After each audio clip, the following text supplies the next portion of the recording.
पिछला दिन हम लोग एक इक्वेशन सॉल्व किए थे और वर्क निकालने का वो फॉर्मूला निकला एक। आप आगे लिखे तो अगेन।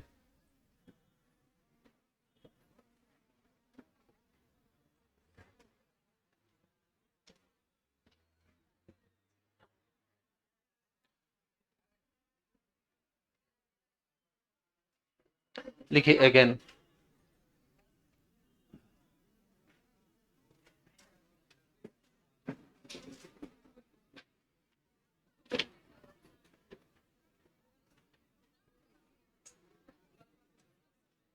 आ जाओ आ जाओ।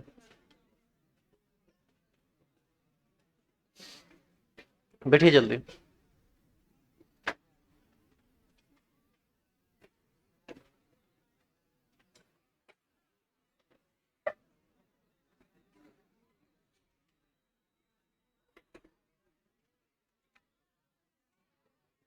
लिखना शुरू कीजिए लिखना शुरू कीजिए तो आगे।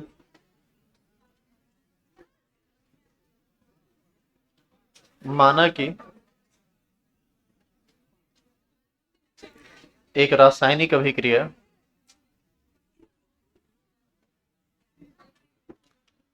माना कि एक रासायनिक अभिक्रिया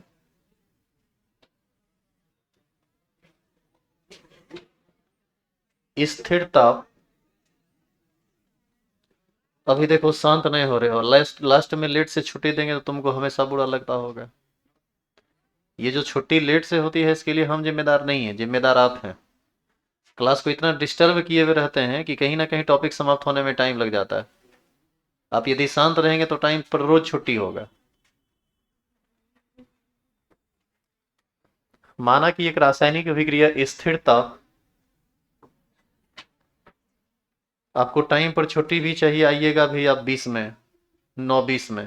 क्लास स्टार्ट होगा 9:25 में, छुट्टी होगा 9:10-15 में। तो ये तो सिलसिला बना हुआ रहेगा। आप अपने में सुधार कर लीजिए, देखिए हम सुधरते हैं कि नहीं। हम सुधर ले हैं। आप अपने अंदर सुधार करके देखिए ना। 9:15 में हर हाल में आ जाया कीजिए, टाइम से छुट्टी मिल जाएगी। क्लास में शांत रहा कीजिए, नहीं तो हर दिन छुट्टी देने में लेट हो जाएगा। आपको भी बुरा लगेगा, बुरा हमको भी लगता है।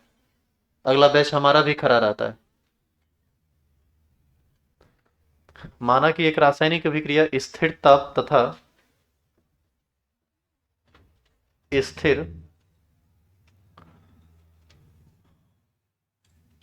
किस किस चीज को स्थिर करना है। P v is equal to NRT।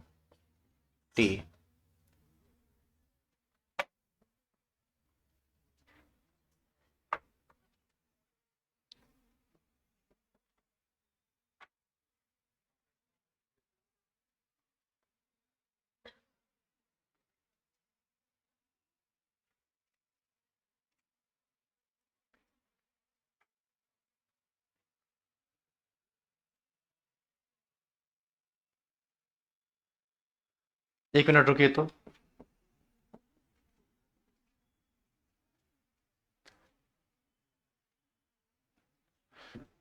दाव पर होता है, लिखिए।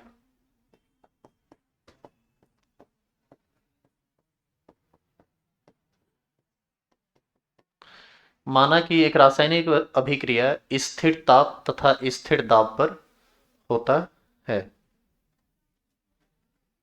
कितना चीज स्थिर है? दो चीज। एक टेम्परेचर, एक जो है टेम्परेचर कांस्टेंट है, और एक क्या कांस्टेंट है? प्रेशर। ये शॉर्टकट में कांस्टेंट लिखा हुआ है, मतलब स्थिर, नियतांक जिसको आप बोल, नियतांक नहीं मतलब स्थिर। अच्छा एक बात बताइए, पीवी बराबर एनआरटी आप पढ़े थे? पीवी बराबर एनआरटी। हम इस समीकरण का उपयोग करेंगे। एक बार नहीं, इसका उपयोग हम करेंगे 2 बार। और सुनिए काहे हम 2 बार करेंगे। एक बर्तन है जो बंद है, सुनिएगा ध्यान से। एक बर्तन है जो बंद है, तो इसमें आप कुछ ना कुछ रिएक्टेंट लीजिएगा तभी ना रासायनिक अभिक्रिया होगी। तो मान लीजिए कि हमने कोई रिएक्टेंट ले लिया। हम अपने मन से कोई भी रिएक्टेंट, कोई अभिकारक मान लेते हैं। अच्छा वो गैसीय अभिकारक है। गैसीय अभिकारक है तो निश्चित है कि प्रारंभ में इसका कुछ ना कुछ दाब होगा, इसका कुछ ना कुछ आयतन होगा, टेम्परेचर होगा, प्रेशर होगा, हाँ या ना। कुछ ना कुछ इसके मोल की संख्या होगी। तो ऐसी स्थिति में ये रिएक्टेंट है और यही जब प्रोडक्ट में कन्वर्ट करेगा, तो प्रोडक्ट में कन्वर्ट करेगा तो रिएक्टेंट कन्वर्ट कर रहा है मोल मेरे बेटे, तो उसको क्या वैसे कर रही है?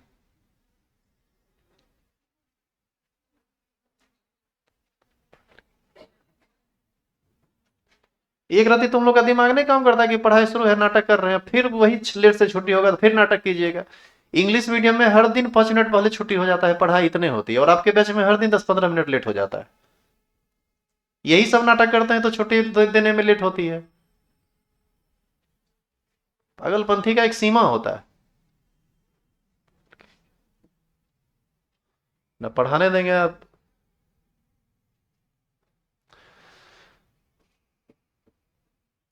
एक बर्तन है जिसमें कोई रिएक्टेंट आर हम लिए, निश्चित है कि इस रिएक्टेंट का कुछ ना कुछ मोल होगा, जिसको हम लोग एन से सूचित करते हैं, पीवी बराबर एनआरटी में। निश्चित है कि इसका कुछ ना कुछ आयतन होगा, जिसको हम किस चीज से सूचित करते हैं, वी से।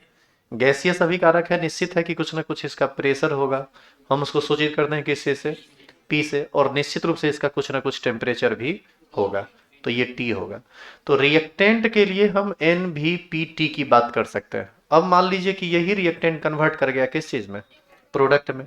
प्रोडक्ट में कन्वर्ट करेगा तो कोई जरूरी नहीं है कि रिएक्टेंट जितना मोल था उतने मोल प्रोडक्ट हो, वो प्रोडक्ट बढ़ भी सकता है, वो प्रोडक्ट घट भी सकता है। डिसोसिएशन हो गया होगा तो बढ़ जाएगा, एसोसिएशन हो जाएगा तो घट जाएगा, कुछ नहीं होगा तो जितना था उतने रह जाएगा। तो ऐसी स्थिति में जब हम प्रोडक्ट के लिए बात करेंगे तो एन के अलग मात्रा की बात करेंगे। यदि रिएक्टेंट के लिए हम N1 मानेंगे तो प्रोडक्ट के लिए N2 मानेंगे। वॉल्यूम, वॉल्यूम कांस्टेंट नहीं है ना, इसका मतलब पहले यदि V1 हम मानेंगे तो दूसरी बार V2 मानेंगे। और दो चीज को देखो कांस्टेंट कर दिया गया, किस किस चीज को, प्रेशर को और टेम्परेचर को। तो जो प्रेशर रिएक्टेंट के लिए होगा वही हम प्रोडक्ट के लिए भी मानेंगे, जो टेम्परेचर रिएक्टेंट के लिए होगा वही प्रोडक्ट के लिए भी मानेंगे। तो ऐसी स्थिति में यहां तक आप लिख चुके हैं, लिख लीजिए।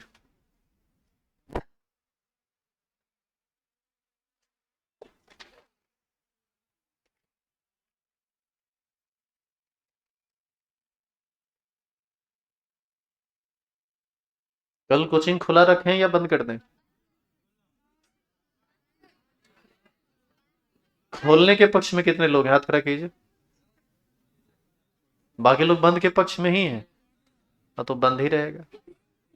जिसकी मेजोरिटी ज्यादा रहेगी वही होगा ना, लोकतंत्र है। उतारिए। एक्चुअल में हमको लगता है सब जगह बंद होगा, इसलिए आप को खाली केमिस्ट्री पढ़ने के लिए आना नहीं चाहते। टॉपिक इंपॉर्टेंट होगा, हम बिना मतलब का क्लास लेके आपको डिस्टर्ब नहीं कर सकते, तो बंद ही रहेगा। हो गया लिखा हुआ? चलिए। नहीं हुआ था?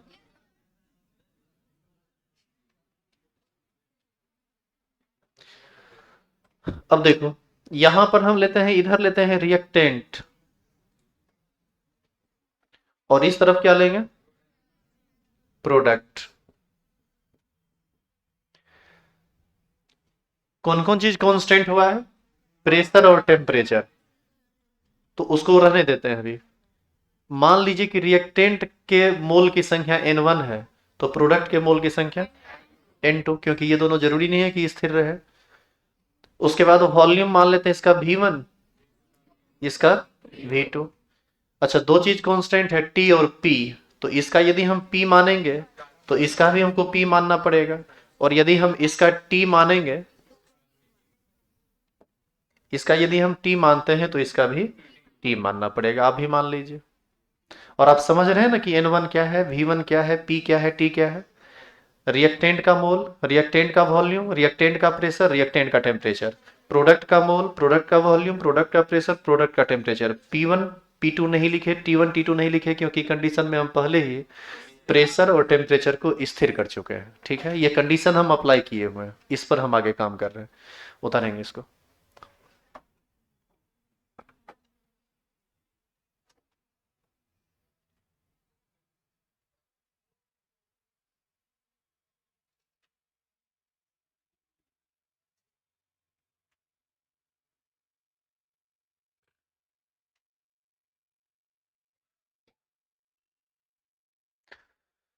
अब ये जो समीकरण आप जानते हैं इसका दो बार यूज कीजिए, किसके किसके लिए, एक बार रिएक्टेंट के लिए और दूसरी बार प्रोडक्ट के लिए।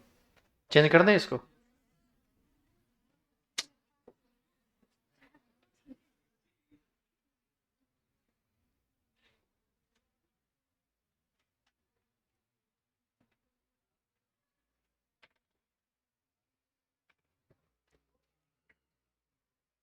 बढ़िया गया। लिखा करो साथ साथ, तुम लोग लिखने में भी नहीं होता है तुम लोग को।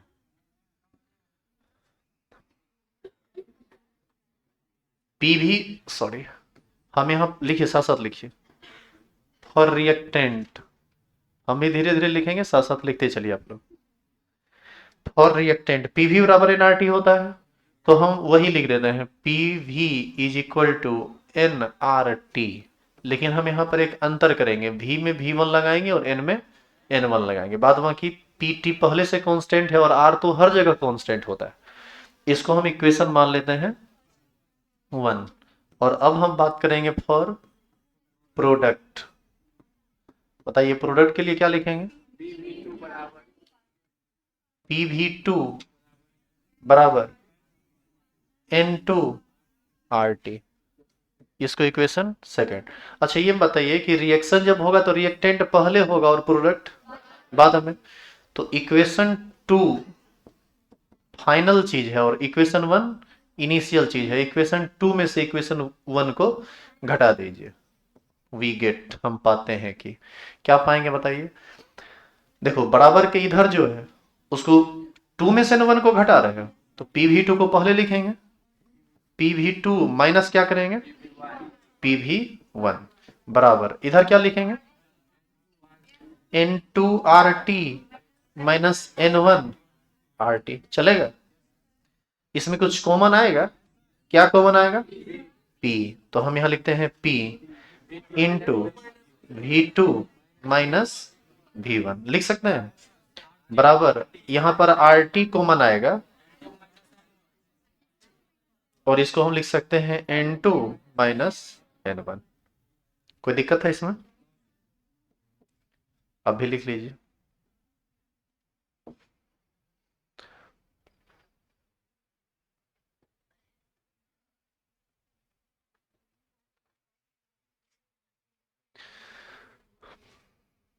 V2 minus v one final volume minus initial volume, इसी को हम लोग चेंज इन वॉल्यूम कहते हैं। तो बताइए इसको हम लोग लिख सकते हैं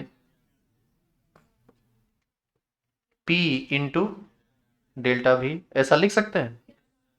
अच्छा इसको देखो तो आर टी तो ठीक है, N2 क्या है, number of moles of gaseous product minus number of moles of gaseous reactant.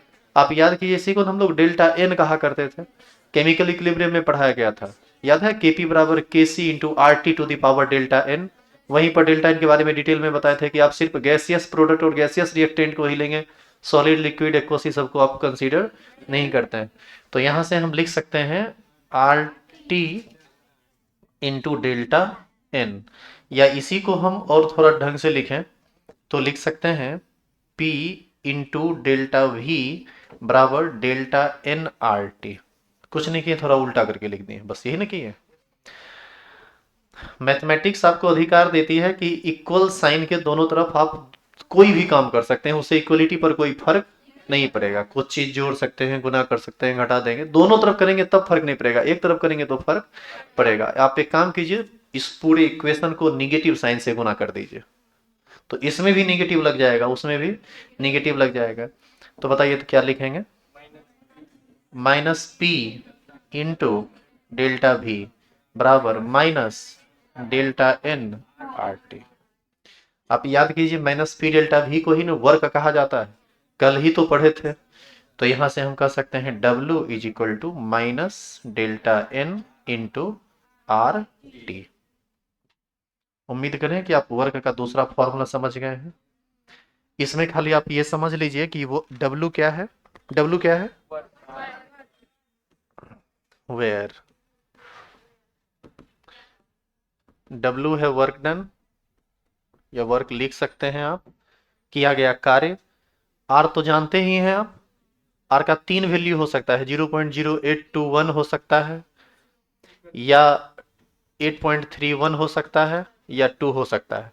ये होगा एटीएम लीटर में। अब वो हम पूरा डिटेल में लिखेंगे नहीं, आप ये तो कल लिखे थे ना हम इसके बारे में। हम डायरेक्ट लिख देते हैं गैस कांस्टेंट। और इसका 3 वैल्यू कल बताया गया था, आपको याद रहना चाहिए। टी क्या है? टेम्परेचर। ध्यान रहे ये केल्विन में होगा, टेम्परेचर इन केल्विन यूनिट। और ये डेल्टा एन क्या है? ये है number of moles of gaseous product minus number of moles of gaseous reactant. Product में जो गैस है उसका मोल, और फिर रिएक्टेंट में जो गैस है उसका मोल। प्रोडक्ट में से रिएक्टेंट को घटा दीजिए। तो इसको हम हिंदी में लिख देते हैं।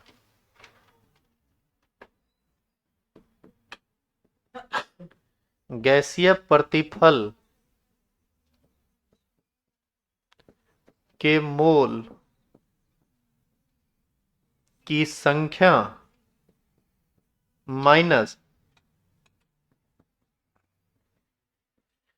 गैसीय अभिकारक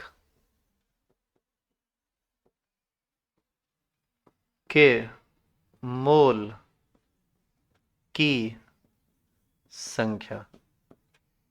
जैसे हम आपको एक एग्जांपल से भी बताते हैं इसको। क्या समझने में दिक्कत है?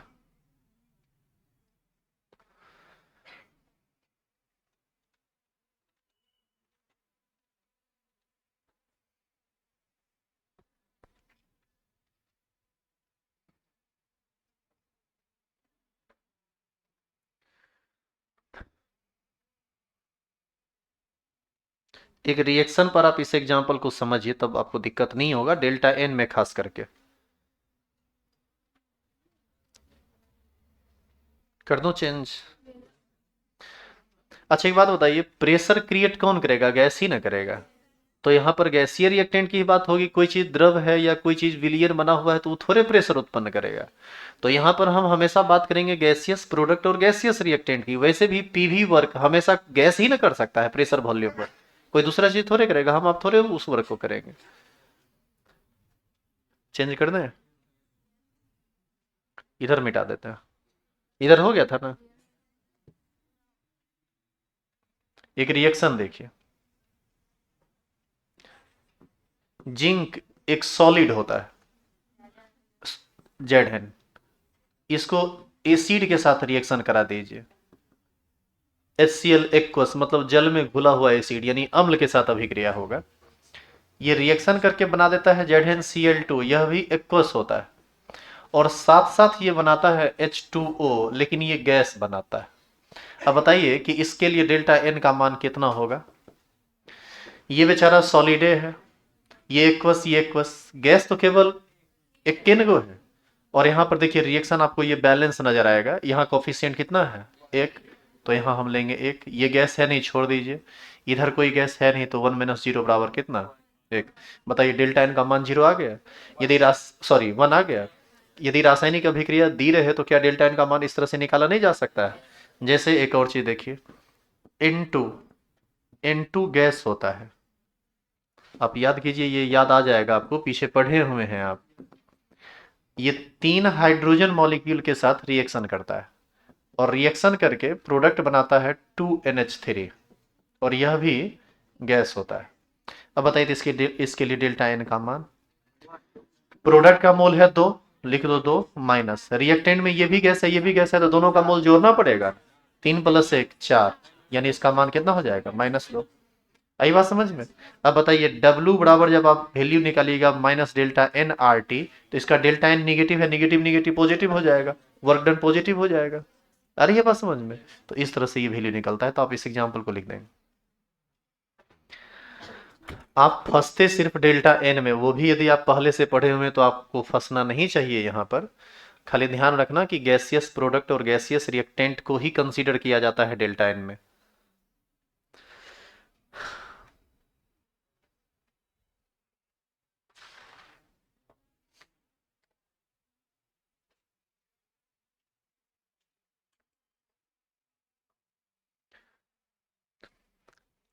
यहाँ पर ये टॉपिक थोड़ा उलझा हुआ आपको जरूर लगेगा, क्योंकि यहाँ पर केमिस्ट्री और फिजिक्स दोनों मिला हुआ है।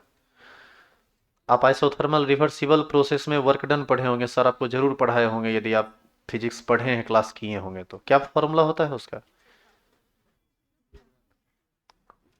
वर्क का क्या फॉर्मूला होता है आइसोथर्मल रिवर्सिबल प्रोसेस के लिए? बोलो रे, क्या फॉर्मूला होता है? -nRT ln V2/V1। ये फॉर्मूला नहीं बताया गया है क्या आप लोग को? कुछ है, खैर छोड़िए, नहीं बताया गया, हम फॉर्मूला लिख देते हैं, यदि जरूरत पड़ेगा तो आप फिजिक्स में भी आप यूज कीजिएगा, केमिस्ट्री में भी यूज कीजिएगा। फिजिक्स में ये सब बताया जाता है, थर्मोडायनामिक्स में। डब्ल्यू बराबर में नहीं है, -nRT ln V2/V1। इसी फॉर्मूला को आप एक्सप्रेस फॉर, हाँ हाँ, प्रेशर में करेंगे तो P2/P1। नहीं, प्रेशर में करेंगे तो P2/P1 नहीं होगा, प्रेशर में करेंगे तो P1/P2 हो जाएगा, दोनों इन्वर्सली प्रोपोर्शनल होता है। ये सब आपको फिजिक्स में पढ़ाया होगा, गया होगा जहां तक हम जानते हैं। खैर नहीं जानते हैं तो हम फॉर्मूला लिख देते हैं, आप लिख लीजिए, याद कर लीजिएगा। और आपको ज़्यादा दिक्कत हो तो फिजिक्स वाले सर से बात कर लीजिएगा, कैसे होता है बता देंगे वो। चेंज करूँ? लिखेंगे केस 2।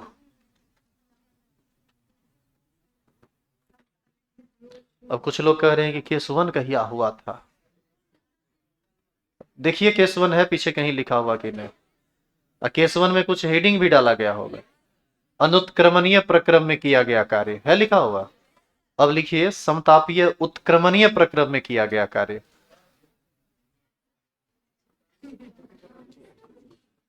हमरा पहचान रहे हैं कौन है हम, हैं? कि हम और भूल गए? कभी कभी कभी कभी भूल जाते हैं, मारेंगे तो लफर बस। लिखिए समतापीय उत्क्रमणीय प्रक्रम में किया गया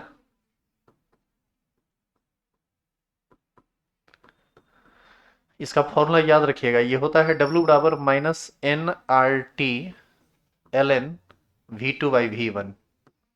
इसी को आप और करके ln को log में बदलेंगे तो 2.303 से गुना करेंगे, तो ये फॉर्मूला बन जाता है W बराबर -nRT log V2/V1। आप बस ये फॉर्मूला याद रखिए। W क्या है? वर्क डन, किया गया कार्य। N क्या है? Number of moles of gas, यानी गैस के मोल की संख्या। R जान ही रहे हैं। T क्या है? टेम्परेचर, किस यूनिट में? इन केल्विन। V2 क्या है? Final volume. V1 क्या है? Initial volume. V2 final volume और V1 इनिशियल वॉल्यूम।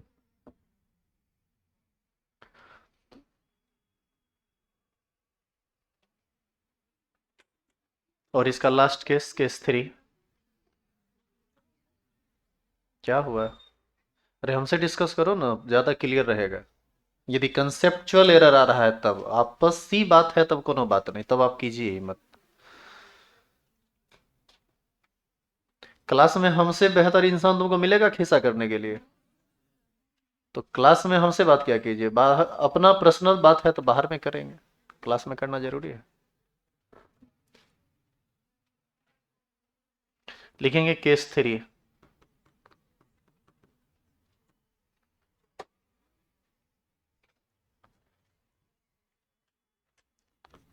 आयतन और दाब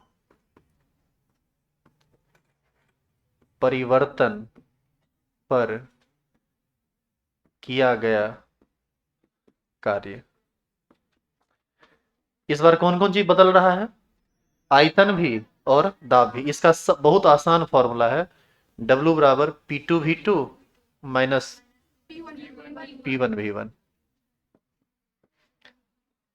कल से लेकर आज तक जितना फॉर्मूला बताए हैं सब फिजिक्स का है और सब आपको बताया गया होगा थर्मोडायनामिक्स में। यदि नहीं बताया गया है तो आप जाके सर से एक बार बात कर लीजिए, बता देंगे वो। अदरवाइज यदि आप याद रख सकते हैं तो याद रखिए। अब वापस फिर आप केमिस्ट्री में आ जाइए यहाँ के बाद।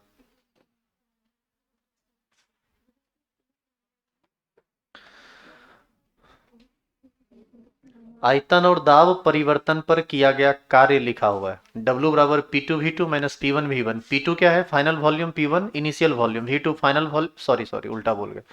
P2 है फाइनल प्रेशर, P1 क्या है? Initial pressure. V2 है फाइनल वॉल्यूम और V1 क्या है? Initial volume. आइए अब फिजिक्स को साइड करें, अब आइए केमिस्ट्री में। अब यहाँ से फिर आपको आसान लगेगा। यहाँ, अरे छूट गया। देखो बहुत बढ़िया चीज बोला है ये। ln को log में बदले तो यहाँ पर गुना नहीं कर पाए हैं, ये फॉर्मूला गलत हो गया है। यहाँ पर होगा, बोले थे लेकिन लिख नहीं पाए, 2.303 nRT। सही बोले आप लोग खाली उतारिए। इसको हम थोड़ा ढंग से लिख देते हैं। W बराबर -2.303 nRT log V2 by V1। नहीं बताए थे ln को log में बदलने के लिए क्या करते हैं? 2.303 से गुना करते हैं, तो वही किया गया है।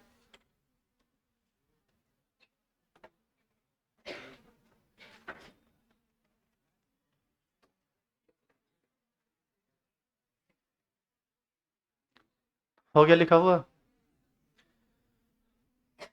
अब एक बार फिर से केमिस्ट्री के चीजों को लाते हैं यहाँ, चेंज कर दें।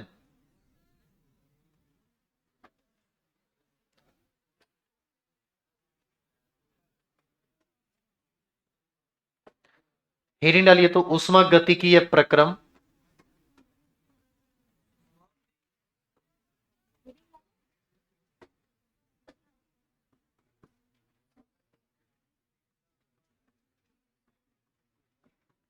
उष्मा गतिकीय प्रक्रम।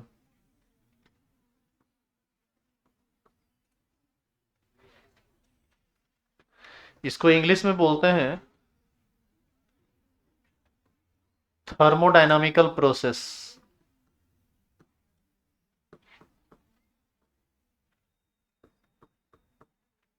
अब यहां से फिर आपको थोड़ा इजी लगेगा क्योंकि फिर केमिस्ट्री आ गया।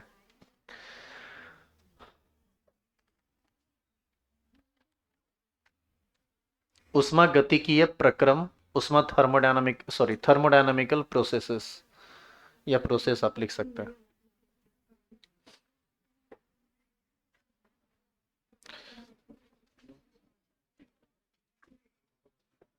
देखिए कितना बात कर रहे हैं, और आपको शांत करने में जो मेरा टाइम जाता है वो सब हम लेट करके मैनेज करते हैं, और इसीलिए हर दिन लेट होता है।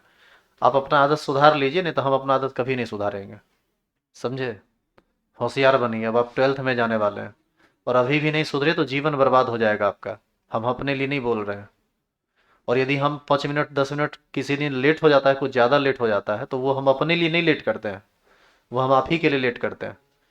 इसलिए क्योंकि 10 मिनट जो है ना आप खिस्सा करने बिता देते हैं। पहले आप 2 मिनट खिस्सा करते हैं, फिर 4 मिनट हम आपको समझाते हैं। आप भी पतित नहीं हुए हैं, सॉरी सॉरी, आप भी पतित हो चुके हैं, हम भी पतित हो चुके हैं। आप खिस्सा करने से बाज नहीं आते हैं, हम समझाने से बाज नहीं आते हैं। रोज दिन टाइम लिप्स होता है। क्यों नहीं समझते इस बात को?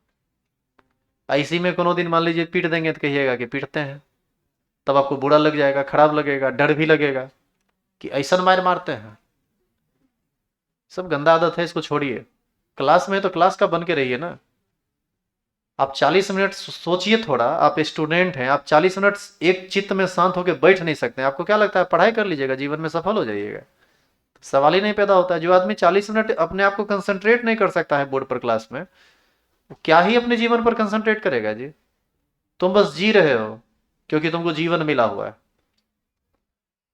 तुम ढंग से जीने का सोच थोड़े रहे हो, क्योंकि यदि सोचता तो ये हाल तुम्हारा नहीं रहता। और मैक्सिमम का वही हाल है। बहुत सारे लोग ऐसे हैं जो कंसंट्रेट रहते हैं, लेकिन बहुत सारे लोग ऐसे हैं जिनका दिमाग इधरे उधरे रहता है। अरे भाई, जब आप इतना ही व्यस्त हैं और आपकी लाइफ में इतनी ही घटना और दुर्घटना चल रही है, तो क्लास में आने की क्या जरूरत है? पहले आप उसको फड़िया लीजिए बाहर में, उसके बाद क्लास में बैठिए, आपको अच्छा लगेगा। अच्छा इसलिए लगेगा कि आपका अपना घटनाक्रम भी उधर हो गया, फड़िया गया, सब खिस्सा उसा खत्म है, अस्थिर से आराम से क्लास में बैठ के पढ़ेंगे तो पढ़ाई भी समझ में आएगी, तो दोनों तरफ से अच्छी, दोनों तरफ से अच्छा होगा। क्या जरूरत है यहाँ बैठ के दिन काटने की? ये सब खराब आदत है, इसको छोड़िए। बार बार कह रहे हैं, नहीं समझते हैं आप। और जितना ही भाषण दे के हम आपको समझा रहे हैं वो सब हम मैनेज करेंगे लेट से छुट्टी दे के, अब देखते रहिए।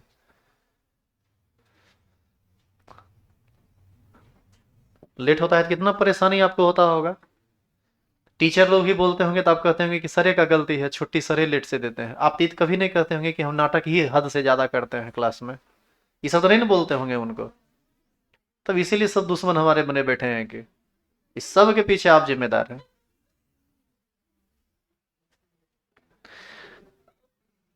नहीं तो खिस्सा उस्सा करते रहोगे, हम जितना होगा उतना करके पक्का 9 बजे हम छोड़ दिया करेंगे। जो टॉपिक हुआ सो हुआ, नहीं हुआ वो हम थोड़ी जिम्मेदार, तब हम जिम्मेदारी नहीं ले पाएंगे फिर। इस बात को समझिए आप। बड़ा नुकसान हो जाएगा आपको, बार बार हम समझाते हैं नहीं समझते हैं आप। लिखेंगे वैसा प्रक्रम, वैसा प्रक्रम जो, वैसा प्रक्रम जो ऊष्मागतिकीय निकाय,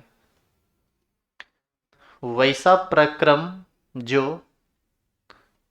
ऊष्मागतिकीय निकाय, या लिखो ना ऊष्मागतिकी निकाय, वैसा प्रक्रम जो ऊष्मागतिकी निकाय के अवस्था में परिवर्तन करता है, वैसा प्रक्रम जो ऊष्मागतिकी निकाय के अवस्था में परिवर्तन करता है, उसे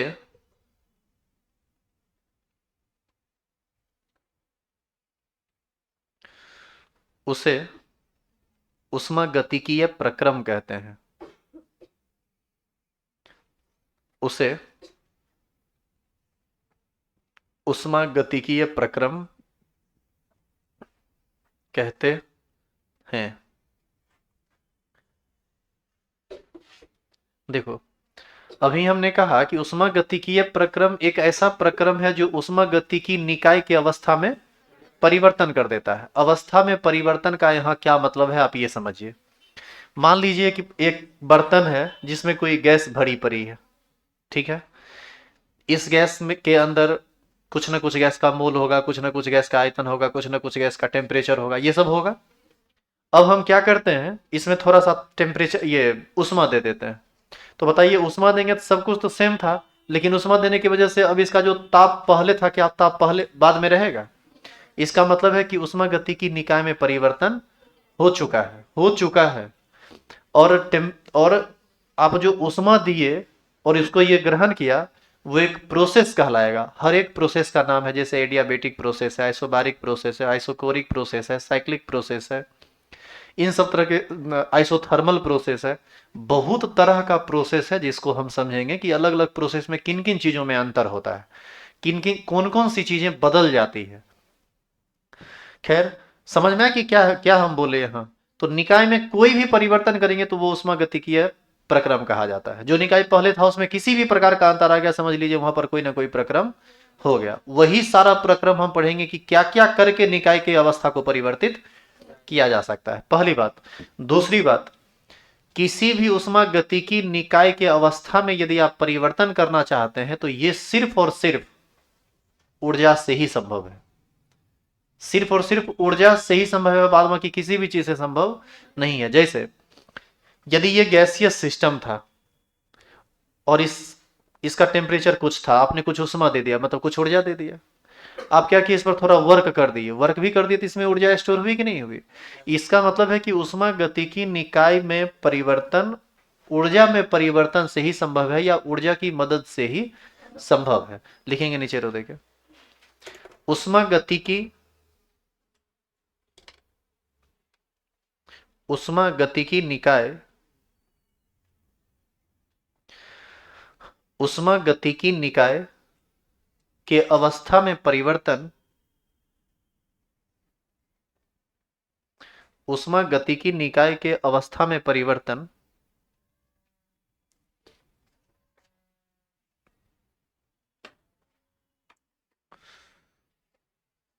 ऊर्जा में परिवर्तन से ही संभव है। उष्मागतिकी निकाय के अवस्था में परिवर्तन ऊर्जा में परिवर्तन से ही संभव है। नीचे एरो देंगे।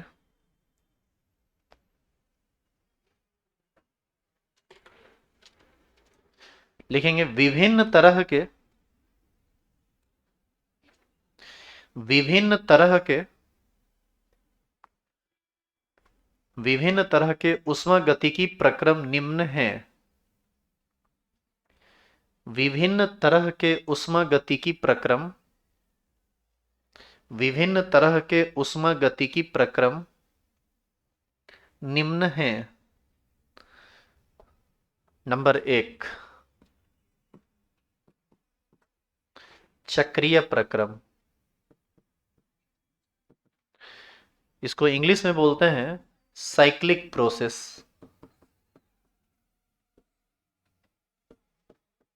कितने लोग इसको जानते हैं? हाथ खड़ा कीजिए। क्या होता है बताइए, आप बताइए तो। हाँ, हाथ खड़ा किए थे ना? आता है? बोलिए बोलिए। भूल गए? पढ़े थे, ध्यान है? तुम बताओ तो। याद नहीं है? अच्छा कोई बात नहीं, सुनिए इधर। क्या? किसी अक्ष पर कोई वृत्ताकार पथ पर कोई चक्कर काटता है, उसको चक्रीय प्रक्रम। चक्रीय हो गया, ये प्रक्रम चक्रीय हो गया। लो।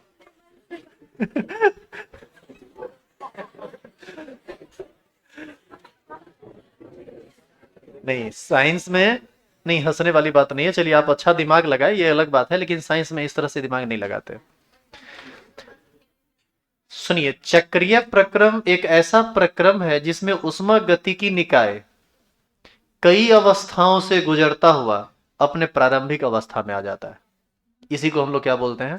चक्रीय प्रक्रम। मतलब घूम फिर के वो पहले जहां था वहीं आ गया। इसी को क्या बोलते हैं? चक्रीय प्रक्रम। लिखेंगे, एरो देख।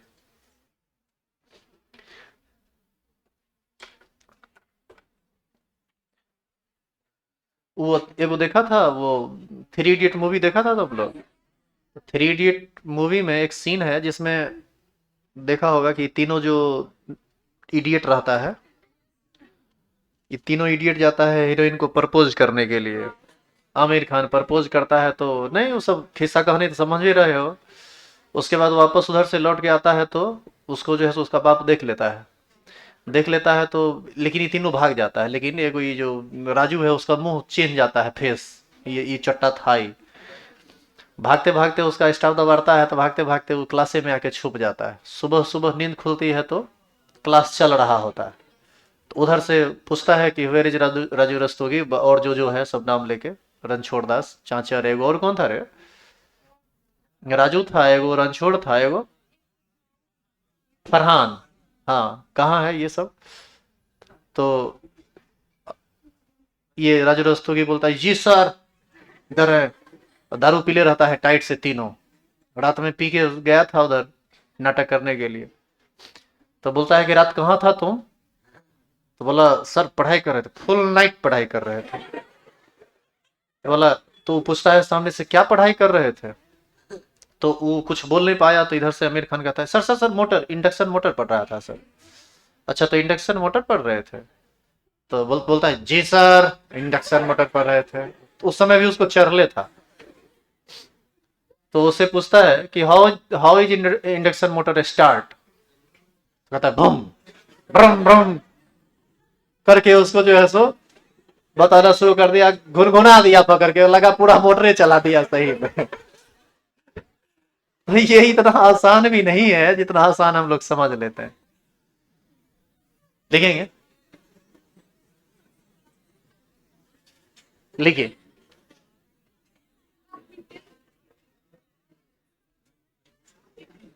लिखेंगे वह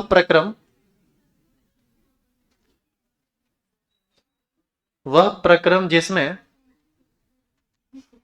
कोई ऊष्मागतिकी निकाय वह प्रक्रम जिसमें कोई ऊष्मागतिकी निकाय वह प्रक्रम जिसमें कोई ऊष्मागतिकी निकाय कई अवस्थाओं से गुजरता हुआ कई अवस्थाओं से गुजरता हुआ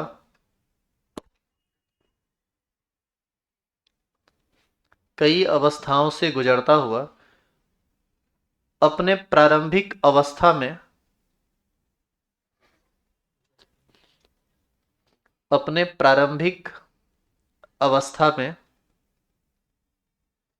आ जाता है अपने प्रारंभिक अवस्था में आ जाता है उसे चक्रीय प्रक्रम कहते हैं उसे चक्रीय प्रक्रम कहते हैं। पैराग्राफ चेंज करके लिखेंगे, इस प्रक्रम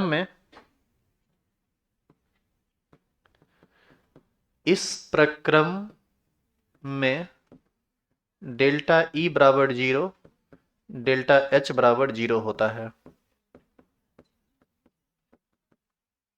डेल्टा ई बराबर यानी आंतरिक ऊर्जा में परिवर्तन भी 0 होता है और इंथैल्पी में परिवर्तन भी 0 होता है। चूंकि अभी आप इंथैल्पी नहीं पढ़े हैं तो अभी आप सिर्फ लिख सकते हैं, इसको तो समझ रहे हैं आप।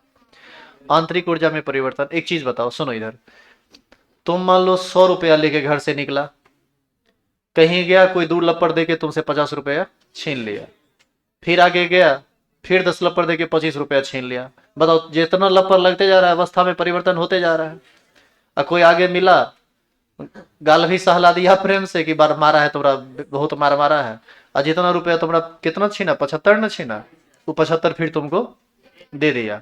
तो बताओ, फिर तुम वापस उसी अवस्था में ना गया जित, अरे मारा था सहला दिया तो वो 16 बोल हो गया, 50 25 75 लिया था, वो 75 तुमको दे दिया, वो भी 16 हो गया। बताओ, किसी भी तरह का तुम्हारे अंदर कोई परिवर्तन हुआ नहीं। कहाँ बेल्लज है, कहाँ से परिवर्तन होगा, लाज नहीं लगा होगा रे। लेकिन साइंस है ये निर्जीव चीज है, इसको लाज वगैरह नहीं लगता है। तो डेल्टा ई बराबर 0 भी होगा, डेल्टा एच बराबर भी 0 होगा, यानी चेंज इन इंटरनल एनर्जी भी 0, चेंज इन इंथैल्पी भी 0 होगा। इसको लिख चुके हैं आप। इसका एक डायग्राम बनाया जाता है, आप इस डायग्राम को समझिए। मान लीजिए एक निकाय है ए, जिसका टेम्परेचर है T1, प्रेशर है P1 और वॉल्यूम है V1। अब हम इसमें कुछ काम किए, टेम्परेचर बदल दिए, प्रेशर बदल दिए, वॉल्यूम बदल दिए, और अब ये निकाय ए नहीं रहा। अब इस निकाय को हम क्या बोलेंगे, बी, क्योंकि उसकी अवस्था में परिवर्तन हो चुका है। इसके टेम्परेचर को हम T2, प्रेशर को P2 और वॉल्यूम को V2 मानते हैं। अब फिर इसमें हम परिवर्तन करके इसको C बना देते हैं, और इसका टेम्परेचर ले लेते हैं T3, pressure P3, volume V3। फिर इस C को हम बना देते हैं D। क्या बना दिए इसको, D। और अब इसका टेम्परेचर हो गया T4, P4, V4, और ये D फिर पुनः किस में बदल गया, ए में। बताइए, यहां से चलते हुए विभिन्न अवस्थाओं से गुजरता हुआ फिर से ये उसी अवस्था में आ गया। तो कुल मिलाकर टेम्परेचर, प्रेशर और वॉल्यूम में कोई परिवर्तन नहीं हुआ, इसीलिए उसकी आंतरिक ऊर्जा में भी परिवर्तन नहीं होगा, उसके एंथैल्पी में भी परिवर्तन नहीं होगा। आई बात समझ में, उतारेंगे इसको। इसी को बोला जाता है साइक्लिक प्रोसेस।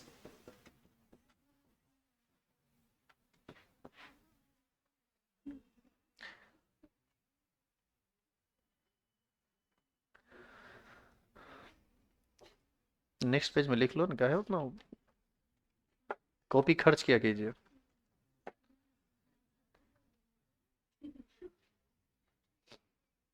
कॉपी इस तरह से बनाया कीजिए ना कि खुद से भी देखें तो अच्छा फील हो कि हाँ कॉपी बनाए थे। पता नहीं सब फीलिंग काहे नहीं है तुम्हारे अंदर, तुम्हारे अंदर एक अलगे तरह का फीलिंग है।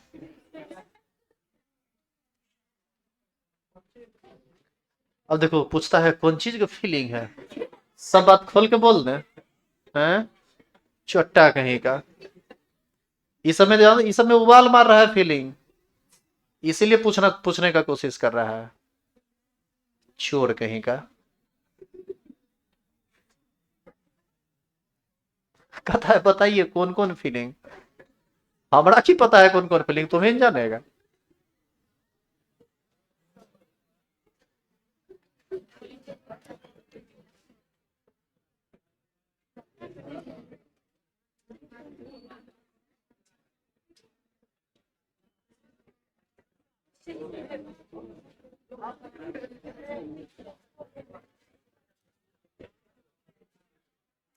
हो गया लिखा हुआ।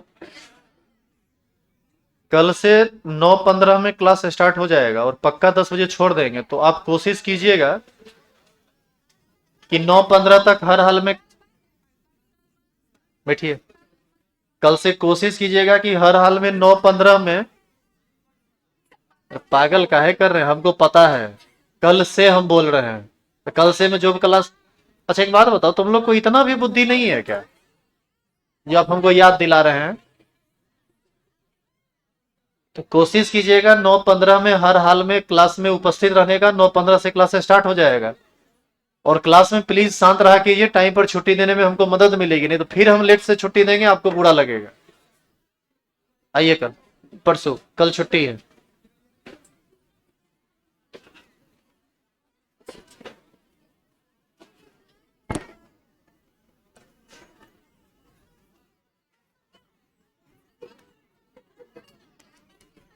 और इस संडे को क्लास रहने की पूरी संभावना है, होगा तो गैसे से स्टेट स्टार्ट करेंगे। 2 घंटा लगातार पढ़ाएंगे। टाइम बता देंगे परसों शनिवार को। नहीं लाइव नहीं